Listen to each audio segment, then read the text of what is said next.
जमातों के साथ जो रवैया है वो रियासत का क्या होना चाहिए ताकि मुल्क भी महफूज रह सके और उसमें बसने वाले भी पुरअमन तरीके से इस दुनिया में गुजारा कर सकें। देखिए सर, किसी भी रियासत का जो आइन होता है ना, उसमें शहरियों के हकूक़ और फ़राइज़ भी मेंशन होते हैं और जो रियासत की ज़िम्मेदारियां और हकूक़ होते हैं वो भी मेंशन होते हैं। ना तो किसी शहरी को ये हक हासिल है कि वो रियासती अमलाक को नुकसान पहुँचाए मावराए कानून जाकर, और ना ही रियासत को ये हक होता है कि वो अपने शहरियों के ऊपर बेजा मावराए कानून जो है वो जुल्म सितम करे। चाहे हम फ्रेंच एम्पायर, जब फ्रेंच रेवोल्यूशन भी आया था तो टेररिज्म का जो लफ्ज़ है वो भी, जैसे हम कश्मीर के लिए रियासती दहशत गर्दी का लफ्ज़ इस्तेमाल करते हैं, तो समटाइम्स रियासतें भी जो होती हैं वो अपने शहरियों के तरफ मावराए अदालत या मावराए कानून जाकर कार्रवाइयां करती हैं। आपने बात की टीएलपी की या खास मजहबी जमात की, तो पहली बात तो यह है कि मजहबी जमातें जब से पाकिस्तान तश्कील पाया है, मजहब का पाकिस्तान की तहरीक से लेकर आज तक सियासत में बड़ा गहरा और मरकजी किरदार रहा है। हर सियासी जमात, चाहे मुस्लिम लीग हो तो वहां पर भी हमें लफ्ज मुस्लिम नजर आता है। उसके बाद आप तहरीक इंसाफ, रियासत मदीना का जिक्र आपको करते हैं, और टीएलपी। देखिए, आपकी बातों से मैं बहुत हद तक इत्तेफाक करते हुए कि ठीक है, जो टीएलपी है उसने ये जो भी कार्रवाइयां की हैं वो इंतहाई काबिल मुजम्मत है, लेकिन देखना यह है कि क्या किसी हुकूमत ने उसको इजाजत भी दी थी ये प्रोटेस्ट करने की या नहीं दी थी। अगर हुकूमत की तरफ से उनको इजाजतनामा मिल चुका था और उसके बाद वो एहतजाज के लिए निकलते हैं तो फिर उनका जो नैरेटिव है या जो दूसरी हमारे पास जमात है उनका बयानिया जो है वो क्या है, वो ये समझते हैं कि उन पर पहले रियासत की तरफ से कार्रवाई की गई है या फिर उनकी तरफ से पहले टीएलपी की तरफ से कुछ कार्रवाइयां हुई हैं। और दूसरी बात सर, जो रियासत का लफ्ज है ना, हम पॉलिटिकल साइंस के स्टूडेंट्स को पढ़ाते हैं कि रियासत के 4 एलिमेंट होते हैं। इलाका होता है, आबादी होती है, सॉवरेनिटी होती है और हुकूमत होती है। और ये जितने भी डिफेंस या सिक्योरिटी के अदारे होते हैं ये रियासत के ज़ेली अदारे हैं, ये रियासत नहीं होती है। रियासत जो है ये 25 करोड़ अवाम का नाम जो है वो रियासत है। जब हम कौमी मफाद की बात करेंगे तो कौम के अंदर 25 करोड़ अवाम और कौम आती है। हमने ये देखना है कि क्या हम किसी एक खास ग्रुप या किसी एक खास अदारे या किसी एक खास पॉलिटिकल पार्टी के जो इंटरेस्ट हैं या मफाद हैं उनको तो हम कोई कौमी मफाद का नाम नहीं दे रहे हैं। अभी इलेक्शन भी हुए थे, इलेक्शन के नतीजे में कौन सी जमात जीतती है तो अवाम का किसकी तरफ रुझान है। आप आज इलेक्शन अनाउंस कर दें, पता चल जाएगा कि कौम क्या चाहती है। फानी साहब, एक चीज काबिल जिक्र है, हम ये दलील के साथ अगर बात करें जी जी, तो एक होते हैं, यानी अगर आप एक छोटी सी फैमिली की मिसाल दे लें जिसमें कोई 5-6 बहन भाई हों, वालिदैन हों, उसमें एक होती है अपना नेक औलाद, एक होती है नाखलफ औलाद।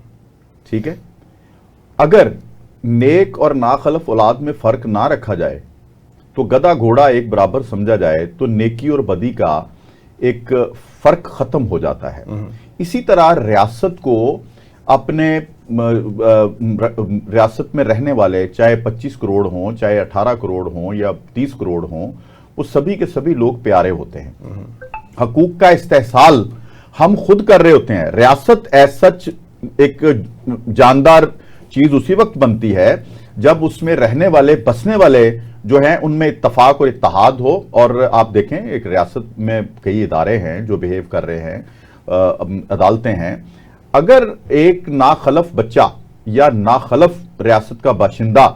वो रियासत के वजूद के लिए खतरा बन जाए तो फिर मुझे आप बताएं कि हकूक किधर जाएंगे, रियासत मुकद्दम है या उसके हकूक मुकद्दम है। देखिए, एक थोड़ी सी एक बड़ी एक अहम हमारे यहाँ फिर एक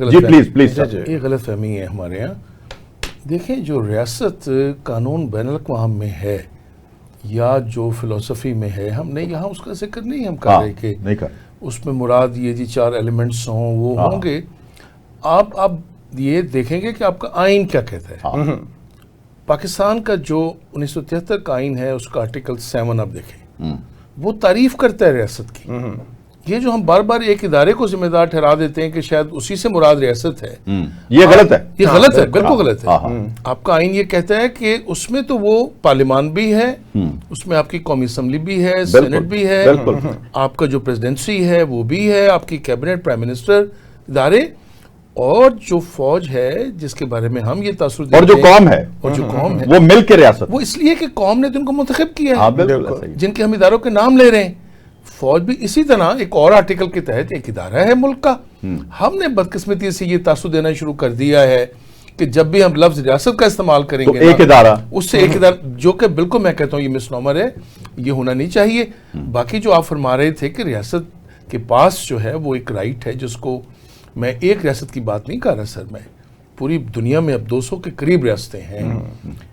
یہ جو رائٹ ٹو وائلنس کا لفظ آپ استعمال کرتے ہیں نا، اگر یہ ریاست کے پاس نہ ہونا تو ریاست میں بدامنی پیدا ہو جائے، ٹھیک، بالکل، کسی کی عزت، کسی کی جان، کسی کا مال محفوظ نہ رہے۔ ریاست کے پاس یہ لیجٹمیٹ رائٹ ہے ٹو یوز فورس۔ ویسے تو لفظ یہ فورس اور وائلنس برا ہے، جی جی، لیکن آپ تو روز دیکھتے ہیں کہ لوگوں کو پھانسیاں بھی ہوتی ہیں۔ اچھا، اس میں نہیں، اس میں ایک چیز اور بھی ہے نا سر، پروفیسر صاحب آپ نے بالکل صحیح نشاندہی فرمائی ہے، جس طرح سے ہم، اگر میں اپنے حقوق کی بات کرتا رہوں، آپ مہمان ہیں میرے، بالکل، اگر مجھے میزبان ہونے کی ادائی نہیں ہے مجھ میں، یا میزبان ہونے کی مجھ میں وہ خوبیاں نہیں ہیں، تو میں کیسے آپ کی میزبانی کر سکتا ہوں؟ تو کم از کم ہمیں یہ بھی تو دیکھنا ہے کہ ریاست کا باشندہ ہونے کے فرائض ہم ادا کر رہے ہیں کیا؟ آپ دیکھیں، آپ نے یہاں افغانیوں کو پناہ دی، میں نے دیکھا ان کا سافٹ ویئر اپڈیٹ ہونا، آپ بھی سمجھتے ہیں،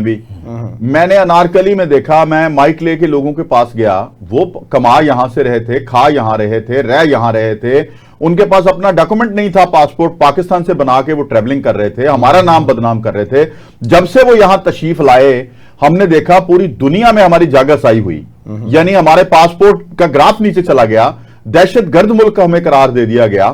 تو مجھے بتائیں کہ ہم ان کو کیا اب اسی طرح لولو پوپو کرتے رہیں گے؟ وہ کہیں گے جی ہم 40 سال ہو گئے ہیں تو ہم یہاں ریاست کا حصہ ہو گئے ہیں، اب تو ہمارے اوپر اپنا قانون لاگو نہ کریں، آئین لاگو نہ کریں۔ تو جو بھی شخص، چاہے وہ آپ کا لاڈلا بیٹا ہی کیوں نہ ہو، وہ اگر آپ کے گھر کے اصولوں کے خلاف، یا آپ کے شہر کے اصولوں کے خلاف، یا آپ کے صوبے کے اصولوں کے خلاف، یا آپ کے ملک کے ریاست کے آئین کے خلاف جائے گا، تو اس کے خلاف تو قانون حرکت میں آئے گا۔ یہی میں بات کر رہا ہوں، اس سے میں نے کہا کہ جو بھی ایکٹیویٹی ماورائے قانون ہوگی وہ ساری کی ساری قابل مذمت ہے، اور اس کو قانون کے مطابق سزا ملنی چاہیے۔ لیکن جب میں اپنے حقوق یا میں شہریوں سے فرائض کو پورا کرنے کا مطالبہ کروں گا، تو پہلے میں نے یہ دیکھنا ہے کہ کیا بحیثیت ریاست میں نے اس شہریوں کے وہ حقوق جو آپ کے آئین کا چیپٹر نمبر 1 دیتا ہے، اور ایک ڈیٹیل کے اندر کہ آپ نے فری تعلیم دینی ہے، آپ نے ان کو سیکیورٹی دینی ہے، آپ کے 10 لاکھ نوجوان 2 سالوں میں ملک سے باہر جا رہے ہیں۔ یار یہ زبردست آپ نے پوائنٹ اٹھایا، رکیں یہاں، آپ یہ بتا دیں کہ مجھے ایک احتجاج بتا دیں کسی جماعت کی طرف سے کہ ان حقوق کے لیے، ان غربا مساکین کے لیے ہوا ہو، تو مجھے ایک احتجاج بتا دیں، ایک احتجاج بتا دیں۔ دیکھیں، یہ جو ہمارے جو تحریک انصاف کا بتا دیں، ہمارے میڈیا کے بتا دیں، ہم جس لینڈ ہم تو کہتے ہیں ساڑھے لیڈر نو چھڑ دیو، اور کرپشن چھپا لو۔ بات یہ ہے کیا کریں ہم کہ میڈیا جو ہے یہ ریالٹیز کو کلٹیویٹ کرتا ہے۔ یہ جتنے بھی سافٹ ایشوز ہوتے ہیں کہ یہاں پہ ہمارے پاس بے روزگاری کا مسئلہ ہے، ہیلتھ کا مسئلہ ہے، اس طریقے سے ہم میڈیا کو بھی ویسے ریٹنگ ان موضوعات پہ ملتی نہیں ہے، تو ہم ایسے موضوعات کو اپنا موضوع بناتے ہیں پروگرامز کا بھی، جن کا تعلق سیاست تھی یا براڈر کانٹیکسٹ کے اندر ہوتا ہے۔ تو جو میں بات کہنے کی کوشش کر رہا ہوں وہ یہ ہے کہ ایک طرف آپ کی جو مذہبی جماعت کو احتجاج کرنے کی اجازت بھی کہیں سے ملی ہے، تو وہ اجازت دینے کے بعد اسی دن جب یہاں پہ لوگوں کے اوپر گولیاں چل رہی تھیں، اسی دن دوسرے دن امریکہ کے اندر لاکھوں کی تعداد میں لوگ فلسطین کے حق میں جو ہے وہ احتجاج کرتے ہوئے اور نو کنگ کی کیمپین کرتے ہوئے امریکہ میں آپ کو نظر آتے ہیں، لیکن کسی کے اوپر وائلنس ریاست نہیں کرتی ہے۔ ہاں، اگر ان کی طرف سے، شہریوں کی طرف سے ایسی حرکات کی جاتی ہیں تو ریاست نے اپنا جو قانون ہے اس کو عملداری میں لے کے آنا ہے۔